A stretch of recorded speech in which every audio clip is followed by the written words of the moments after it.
శ్రీ సాయినాథాయ నమః. శ్రీ సాయి సచ్చరిత్రము 34వ అధ్యాయము. ఊది మహిమ. డాక్టర్ మేనల్లుడు, డాక్టర్ పిళ్ళై, శ్యామా మరదలు, ఇరానీ బాలిక, హార్దా పెద్ద మనిషి, బొంబాయి మహిళ. ఈ అధ్యాయములో కూడా ఊది మహిమ వర్ణితము. ఊది ధరించినంత మాత్రమున నెట్టి ఫలములు కలుగునో చూతము. డాక్టర్ గారి మేనల్లుడు. నాసిక్ జిల్లాలోని మాలేగాంలోని ఒక డాక్టర్ ఉండెను. ఆయన వైద్యములోని పట్టభద్రులు. వారి మేనల్లుడు నయము కానట్టి రాచకురుపుతోని బాధపడి డాక్టర్ గారితో పాటు ఇతర డాక్టర్లు కూడా నయము చేయ ప్రయత్నించిరి. ఆపరేషన్ చేసిరి. కానీ ఏమాత్రమూ మేలు జరగలేదు. కుర్రవాడు మిగిల బాధపడుచుండెను. బంధువులు, స్నేహితులు, తల్లిదండ్రులను దైవ సహాయము కోరుమనిరి. షిరిడీ సాయిబాబాను చూడుమనిరి. వారి దృష్టిచే అనేక కఠిన రోగములు నయమయ్యననియు బోధించిరి. తల్లిదండ్రులు షిరిడీకి వచ్చిరి. బాబా పాదములకు సాష్టాంగ నమస్కారమును చేసిరి. కుర్రవాణిని బాబా పొందించిరి. తమ బిడ్డను కాపాడమనియు అధిక వినయ గౌరవములతోని వేడుకొనిరి. దయార్థ హృదయుడగు బాబా వారిని ఓదార్చి ఇట్లెనను: ఎవరైతే ఈ మసీదుకు వచ్చెదరో వారెన్నడూనూ ఈ జన్మలో ఏ వ్యాధి చేతను బాధపడరు కనుక హాయిగా నుండుడు. కురుపుపై ఊదీని పూయుడు. ఒక వారము రోజులలోని నయమగును. దేవుని యందు నమ్మకముంచుడు. ఇది మసీదు కాదు, ఇది ద్వారవతి. ఎవరైతే ఇందు కాలు మోపెదరో వారు ఆరోగ్యమును ఆనందమును పొందెదరు. వారి కష్టములు గట్టెక్కును. వారు కుర్రవాణిని బాబా ముందు కూర్చుండబెట్టిరి. బాబా ఆ కురుపు మీద తమ చేతిని త్రిప్పెను. ప్రేమాస్పదమైన చూపులను ప్రసరింపజేసెను. రోగి సంతుష్టి చెందెను. ఊది రాయగా కురుపు నెమ్మదించెను. కొద్ది రోజుల పిమ్మట పూర్తిగా మానిపోయెను. తల్లిదండ్రులు కుర్రవానితో కూడా బాబాకు కృతజ్ఞతలు తెలిపి షిరిడీ విడిచిరి. బాబా ఉదీ ప్రసాదం వల్లను వారి దయాదృష్టి వల్లను రాచకురుపు మానిపోయినందులకు వారు మిగుల సంతసించిరి. ఈ సంగతి విని కుర్రవాని మామయ్యగు డాక్టర్ ఆశ్చర్యపడి బొంబాయి పోవుచు మార్గమున బాబాను చూడగోరెను. కానీ మాలేగాంలోనూ మన్మాడ్లోనూ ఎవరో బాబాకు వ్యతిరేకముగా చెప్పి అతని మనస్సును విరిచిరి. కావున అతడు షిరిడీకి పోవుట మానుకుని తిన్నగా బొంబాయి చేరను. తనకు మిగిలియున్న సెలవులు అలిబాగులోని గడపవలయునని అనుకొనను. బొంబాయిలోని 3 రాత్రులు వరుసగా ఒక కంఠధ్వని ఇంకనూ నన్ను నమ్మవా అని వినిపించెను. వెంటనే డాక్టర్ తన మనసును మార్చుకొని షిరిడీకి పోవ నిశ్చయించుకొనెను. అతడు బొంబాయిలోని ఒక రోగికి అంటు జ్వరమునకు చికిత్స చేయుచుండెను. రోగికి నయము కాకుండెను కనుక షిరిడీ ప్రయాణము వాయిదా పడుకొనెను. కానీ తన మనస్సులోని బాబాను పరీక్షించదలచి రోగి యొక్క వ్యాధి ఈనాడు కుదిరినచో రేపే షిరిడీకి పోయేదను అని అనుకొనెను. జరిగిన చిత్రమేమనగా సరిగా మనోనిశ్చయము చేసినప్పటి నుంచి జ్వరము తగ్గుటకు ప్రారంభించి త్వరలో సామాన్య ఉష్ణతకు దిగెను. డాక్టర్ తన మనోనిశ్చయము ప్రకారము షిరిడీకి వెళ్ళెను. బాబా దర్శనమును చేసి వారి పాదములకు సాష్టాంగ నమస్కారం. బాబా అతనికి గొప్ప అనుభవము కలుగజేయుటచే అతడు బాబా భక్తుడయ్యను. అక్కడ 4 రోజులు ఉండి బాబా ఊదీతోనూ ఆశీర్వచనములతోనూ ఇంటికి వచ్చెను. ఒక పక్షము రోజులలోని అతనిని బీజాపూరుకి హెచ్చు జీతముపై బదిలీ చేసిరి. అతని మేనల్లుని రోగము ఆ డాక్టర్కు బాబా దర్శనమునకు తోడ్పడెను. అప్పటి నుంచి అతనికి బాబా యందు భక్తి కుదిరెను. డాక్టర్ పిళ్ళై అనున అతడు బాబాకు ప్రియభక్తుడు. అతని యందు బాబాకు మిగుల ప్రేమ. బాబా అతనిని బాపు, అన్నా అని పిలుచువారు. బాబా అతనితోని ప్రతి విషయమును సంప్రదించువారు. అతడిని ఎల్లప్పుడూ చెంత నుంచుకొనువారు. ఒకప్పుడు ఈ డాక్టర్ గినియా పురుగులచే నారి పుండు బాధతో బాధపడెను. అతడు కాకాసాహెబ్ దీక్షిత్తో బాధ చాలా హెచ్చుగానున్నది. నేను భరించలేకున్నాను. దీనికంటే చావు మేలని తోచుచున్నది. గత జన్మములోని చేసిన పాపములను పోగొట్టుకొనుటకై నేను ఈ బాధను అనుభవించుచున్నాను. కావున బాబా వద్దకు పోయి ఈ బాధ నాపు చేసి దీనిని రాబోయే 10 జన్మలకు పంచిపెట్టవలసినదనియు వేడుమనెను. దీక్షిత్ బాబా వద్దకు వెళ్ళి ఈ సంగతి చెప్పెను. బాబా మనస్సు కరిగెను. బాబా దీక్షిత్తో నిట్లెనను: నిర్భయుడుగా నుండుమనము. అతడేల 10 జన్మల వరకు బాధపడవలెను. 10 రోజులలోని గత జన్మ పాపమును హరింపజేయగలను. నేనిక్కడుండి ఇహపర సౌఖ్యములిచ్చుటకు సిద్ధముగా నుండా అతడేల చావును కోరవలయును. అతనినెవరి వీపుపై నైనా తీసుకొని రండు. అతని బాధను శాశ్వతముగా నిర్మూలించదును. ఆ స్థితిలోని డాక్టర్ను తెచ్చి బాబా కుడివైపున ఫకీరు బాబా ఎప్పుడు కూర్చుండు చోట కూర్చుండబెట్టిరి. బాబా అతనికి పాలీసునిచ్చి ఇట్లెనను, ఇచ్చట నెమ్మదిగా పరుండి విశ్రాంతి తీసుకొమ్ము. అసలైన విరుగుడేమనగా గత జన్మ పాపము అనుభవించి విమోచనము పొందవలేను. మన కష్టసుఖములకు మన కర్మయే కారణము. వచ్చిన దానిని నోర్చుకొనుము.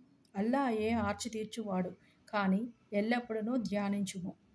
అతడే నీ క్షేమమును చూచును. వారి పాదములకు శరీరము, మనస్సు, ధనము, వాక్కు సమస్తము అర్పింపుము.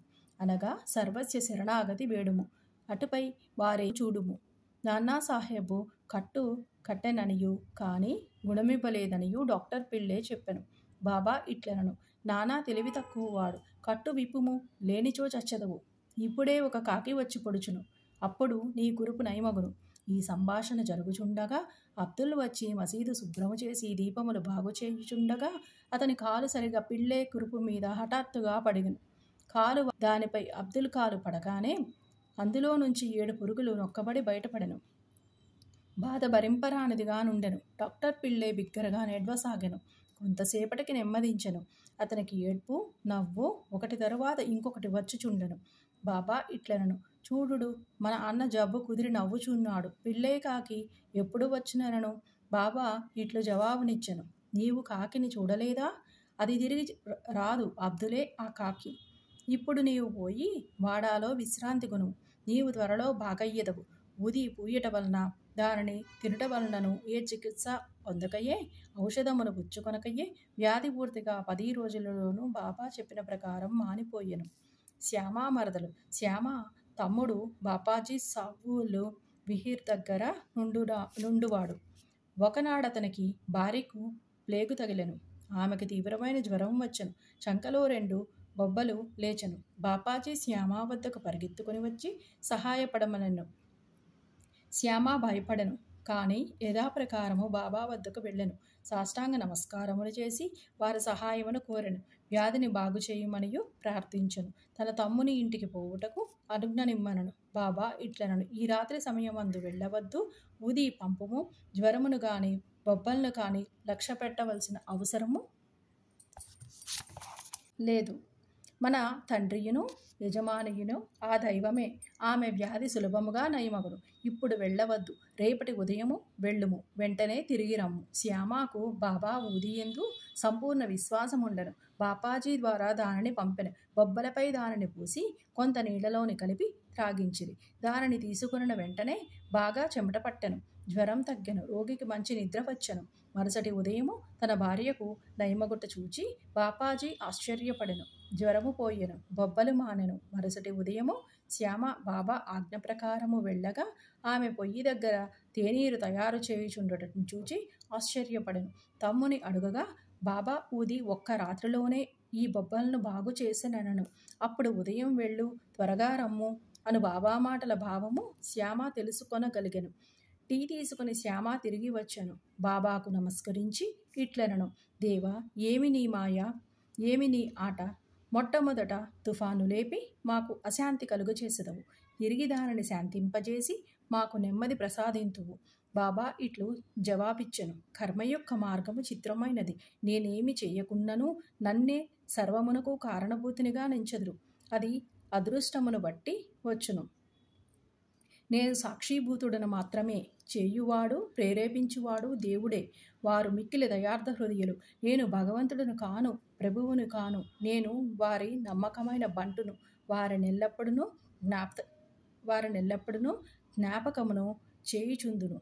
ఎవరైతే తమ అహంకారమును ప్రక్కకు తోసి భగవంతునికి నమస్కరించెదరో, ఎవడు వారిని పూర్తిగా నమ్మెదరో వారి బంధములు ఊడి మోక్షమును పొందెదరు. ఇరానీ బాలిక. ఇక ఇరానీ వాణి అనుభవమును చదువుడు. అతని కుమార్తెకు ప్రతి గంటకు మూర్ఛ రాగానే ఆమె మాటలాడలేకుండెను. కాళ్ళు చేతులు ముడుచుకొని స్పృహ తప్పి పడిపోవుచుండెను. ఏ మందులు ఆమెకు నయము చేయలేదు. ఒక స్నేహితుడు బాబా ఊదిని ఉపయోగించమనను. విలేపార్లేలో ఉన్న కాకా సాహెబ్ దీక్షిత్ వద్ద ఊదీ తీసుకుని రమ్మనను.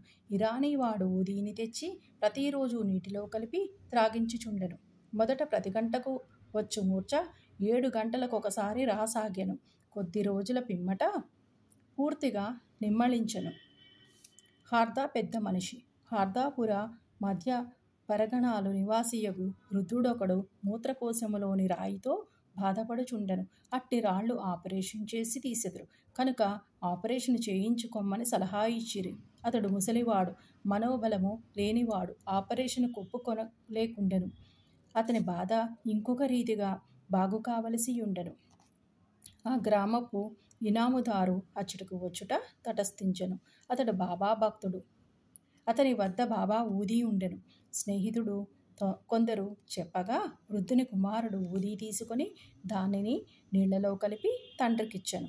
5 నిమిషములలోనే ఊదీ గుణమిచ్చెను. రాయి కరిగి మూత్రం వెంబడి బయటపడెను. వృద్ధుడు శీఘ్రముగా బాగయ్యెను. బొంబాయి మహిళ, కాయస్థ ప్రభుకులమునకు చెందిన బొంబాయి స్త్రీ ఒకతే ప్రసవించు సమయమున మిగుల బాధపడుచుండెను. ఆమె గర్భవతి అయిన ప్రతిసారి మిగుల భయపడుచుండెను. ఆమెకేమీయును తోచకుండెను. బాబా భక్తుడు కళ్యాణ్వాసుడగు శ్రీరామ మారుతి ఆమెను ప్రసవించు నాటికి షిరిడీకి తీసుకుని పొమ్మని సలహా ఇచ్చెను. ఆమె గర్భవతి కాగా భార్యాభర్తలు షిరిడీకి వచ్చిరి. కొన్ని మాసములక్కడ ఉండిరి. బాబాను పూజించిరి. వారి సాంగత్యం వలన సంపూర్ణ ఫలమును పొందిరి. కొన్నాళ్లకు ప్రసవ వేళ వచ్చెను. మామూలుగానే యునిలోని అడ్డు కనిపించెను. ఆమె మిగుల బాధపడెను. ఏమి చేయుటకు తోచకుండెను. బాబాను ధ్యానించెను. ఇరుగు పొరుగు వారు వచ్చి బాబా ఊదీని నీళ్లలోని కలిపి ఇచ్చిరి. 5 నిమిషములలోనే నా స్త్రీ సురక్షితముగా ఎట్టి కష్టమూ లేక ప్రసవించెను. దురదృష్టము కొలది చనిపోయిన బిడ్డ పుట్టియుండెను. కానీ తల్లి ఆందోళనము బాధ తప్పెను. బాబాకు నమస్కరించి వారిని ఎల్లకాలము జ్ఞప్తి ఎందుంచుకొనిరి. శ్రీ సాయినాథాయ నమః. 34వ అధ్యాయము సంపూర్ణము. సద్గురు శ్రీ సాయినాథార్పణమస్తు. శుభం భవతు.